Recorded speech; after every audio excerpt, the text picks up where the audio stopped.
السلام علیکم۔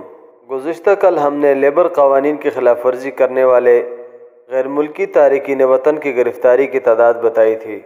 لیبر قوانین کی خلاف ورزی سے مطلب کہ اپنی کفیل اور اپنے مہنے کے علاوہ کسی اور جگہ پہ کام کرنا۔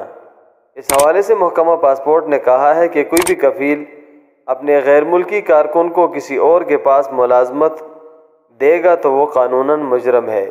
محکمہ نے کہا ہے کہ کوئی بھی شخص اگر ایسا کرے گا اس پر 1,00,000 ریال جرمانہ اور 6 ماہ کی قید کی سزا ہوگی، اور اس کے علاوہ 5 برس تک افرادی قوت کی درآمد سے محروم کر دیا جائے گا، یعنی اس کفیل کو قید سزا ہوگی اور 5 سال تک مزید وہ غیر ملکیوں کو اپنے کفالے میں نہیں بلا سکے گا۔ لہٰذا جیسے سختی کفیل کے لیے ہے ایسی عمال کے لیے بھی ہے، اور عمال کو لیبر قوانین کی خلاف ورزی میں ڈال کے ملک بھیج دیا جاتا ہے، تو اس حوالے سے بہت زیادہ احتیاط کی ضرورت ہے۔ یہ خبر موسم کے حوالے سے ہے۔ محکمہ موسمیات نے کہا ہے کہ کل رات سے آج صبح تک مدینہ منورہ کے متعدد علاقے شدید دھند کے زد میں رہے ہیں۔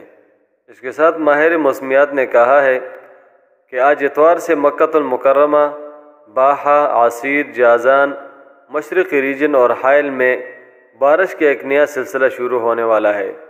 انہوں نے کہا کہ بارش کے موسم کا آغاز مشرقی ریجن سے ہوگا، جبکہ صدیر، وشم اور الزلفی اس سے سب سے زیادہ متاثر ہوں گے۔ اور مزید کہا کہ آج جازان ریجن کے الحرس، الدائر، العارضہ اور فیفا میں شدید بارش کا امکان ہے، اور یہی کیفیت عسیر ریجن کی المجاردہ، بارق، الرجال، الماء اور المحائل میں بھی متوقع ہے، جہاں شام 7 بجے تک موسلادھار بارش کی توقع کی جاتی ہے۔